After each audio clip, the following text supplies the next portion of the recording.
മനുഷ്യനോട് നേരിട്ട് സംസാരിക്കുന്ന ആ ദിവസമുണ്ടല്ലോ, ഓരോ രാജ്യങ്ങളും ഓരോ സ്ഥലങ്ങളും നമ്മോട് വെളിപ്പെടുത്തുമ്പോൾ എന്റെ പൊന്നമ്മമാരെ മനസ്സിലാക്കണേ, എന്റെ പൊന്നപ്പമാരെ മനസ്സിലാക്കണേ.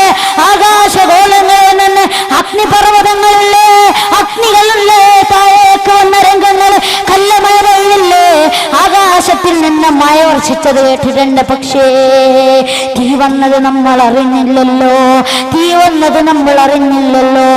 എന്റെ പ്രിയപ്പെട്ട സഹോദരാ, എന്റെ പ്രിയപ്പെട്ട സഹോദരിമാരെ, എവിടത്തേക്കാണ് നമ്മുടെ യാത്ര? എങ്ങോട്ടാ നമ്മുടെ യാത്ര? എങ്ങോട്ടാ?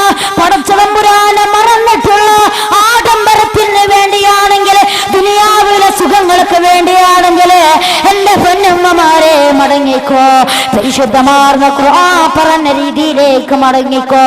അല്ലാ, ഞങ്ങളെയൊക്കെ നീ കാത്തു രക്ഷിക്കണേ അല്ലാ. അപ്പം പ്രിയപ്പെട്ടവരെ, നമ്മുടെ തെറ്റായ രീതികളെ, ഏത് തെറ്റായ രീതികളെല്ലാം ഒഴിവാക്കി, എല്ലാ ചിന്തകളും ഒഴിവാക്കി, എല്ലാം മറന്നുകൊണ്ട് അല്ലാഹു തആല നമുക്കെന്ത് റഹ്മത്ത് തന്നോ, അല്ലാഹു തആല എന്ത് ബർക്കത്ത് നമുക്ക് തന്നോ, അത് മാത്രം നമുക്ക് മതി, അത് മാത്രം നമുക്ക് മതി, അല്ലാതെ വേറെയൊന്നും നമുക്ക് വേണ്ട. ആ പരിശുദ്ധമാർന്ന ഖുർആൻ ഒന്ന് ചിന്തിച്ചു നോക്കിയേ. ആ പരിശുദ്ധമാർന്ന ഖുർആനിൽ അലിഫ് ലാം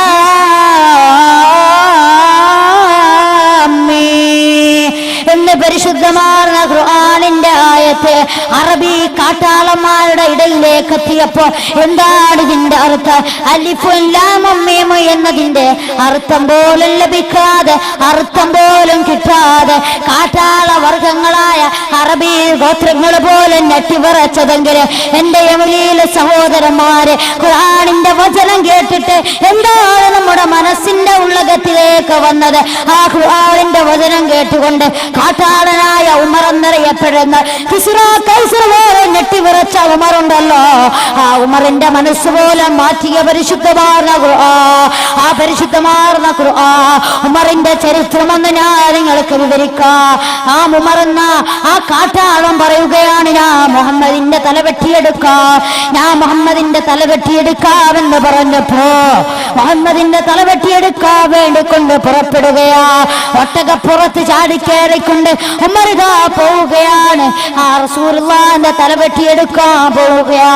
വയ്യരികിലൊരു മനുഷ്യൻ കണ്ടു, എവിടത്തേക്കാ ഉമറേ നീ പോകുന്നത്? ഞാൻ മുഹമ്മദിന്റെ തല വെട്ടിയെടുക്കാൻ പോവുകയാ.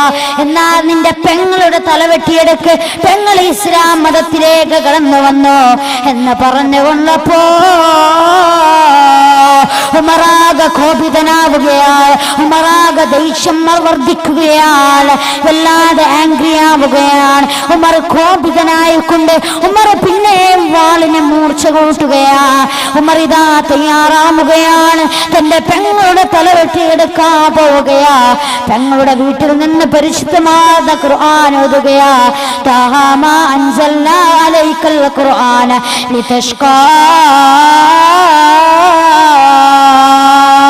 എന്ന് തുടങ്ങി 11ാമത്തെ ആയത്ത് അവസാനിക്കുമ്പോ ഉമറിന്റെ മനസ്സ് മാറുകയാ. കോപിതനായ ഉമറുണ്ടല്ലോ, അഹങ്കരിയായ ഉമറുണ്ടല്ലോ, ആ ഉമറിന്റെ മനസ്സ് പോലും മാറ്റിയെങ്കിൽ എന്റെ പ്രിയപ്പെട്ട സഹോദരന്മാരെ, സഹോദരിമാരെ, നമ്മുടെ മനസ്സ് എന്തുകൊണ്ട് മാറുന്നില്ല? എന്തുകൊണ്ട് നമ്മുടെ മനസ്സ് മാറുന്നില്ല? എന്തുകൊണ്ടാ നമ്മുടെ മനസ്സ് മാറാത്തത്? എന്തെന്നറിയുമോ?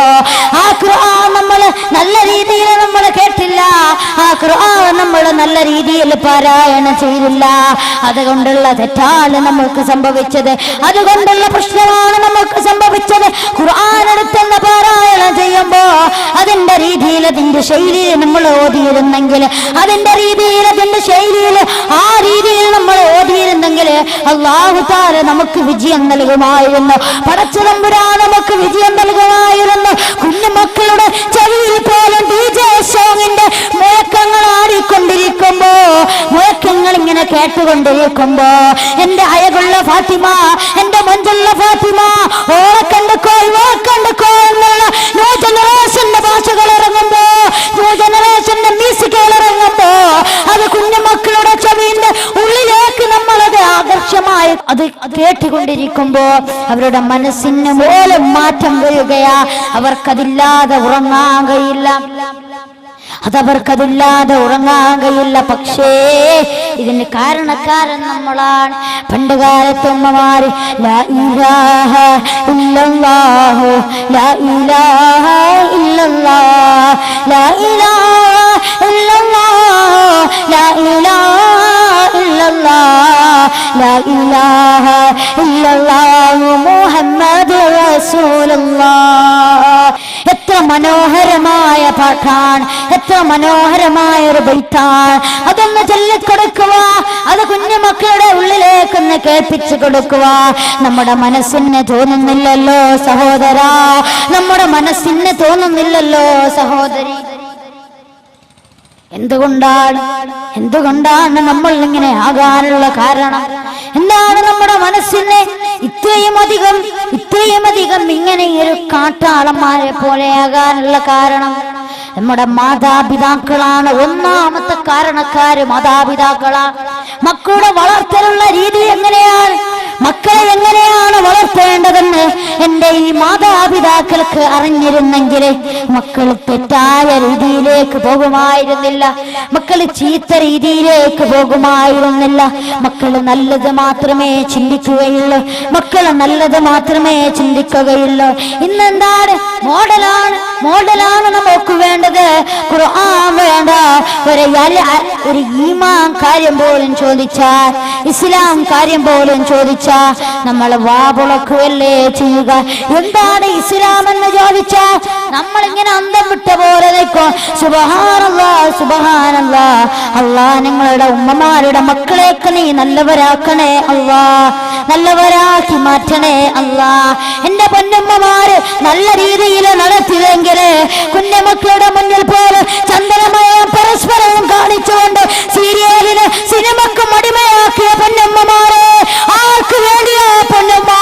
തെറ്റായ രീതിയിലേക്ക് നമ്മളല്ലേ മക്കളെ വലിച്ചെറിയപ്പെടുന്നത്, നമ്മളല്ലേ തെറ്റായ രീതിയിലേക്ക് വലിച്ചെറിയുന്നത്. അങ്ങനെയുള്ള മാതാപിതാക്കൾക്ക് ഞാനൊരു മുന്നറിയിപ്പ് നൽകുകയാ.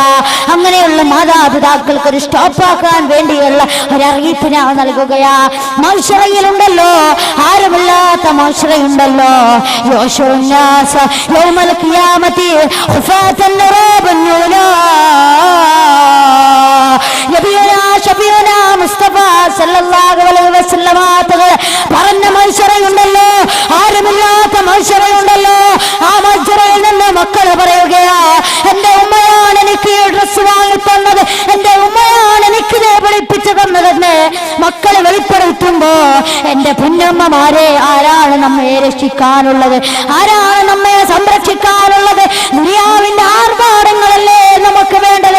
പടച്ചതമ്പുരാനെ നമ്മൾ ചിന്തിച്ചില്ലല്ലോ, അല്ലാഹുവിനെ കുറിച്ച് നമ്മൾ ചിന്തിച്ചില്ലല്ലോ. ഇനി എന്തായിരിക്കും എന്റെ അവസ്ഥ, എന്തായിരിക്കും ഇനി എന്തായിരിക്കും എന്റെ ഈ ദുനിയാവ് മാത്രമാണോ, ഇനി ഒരു ലോകമുണ്ടോ എന്ന് ചിന്തിച്ചു നോക്കിയേ. ആ ലോകത്തിൽ അസാബ് എന്തായിരിക്കുമെന്നൊന്ന് ചിന്തിച്ചു നോക്കിയേ. എന്റെ പ്രിയപ്പെട്ട സഹോദരി സഹോദരന്മാരെ, നന്മ നമ്മൾ ആഗ്രഹിച്ചാൽ അള്ളാഹു നമുക്ക് വിജയം നൽകും, അള്ളാഹു നമുക്ക് വിജയം നൽകും.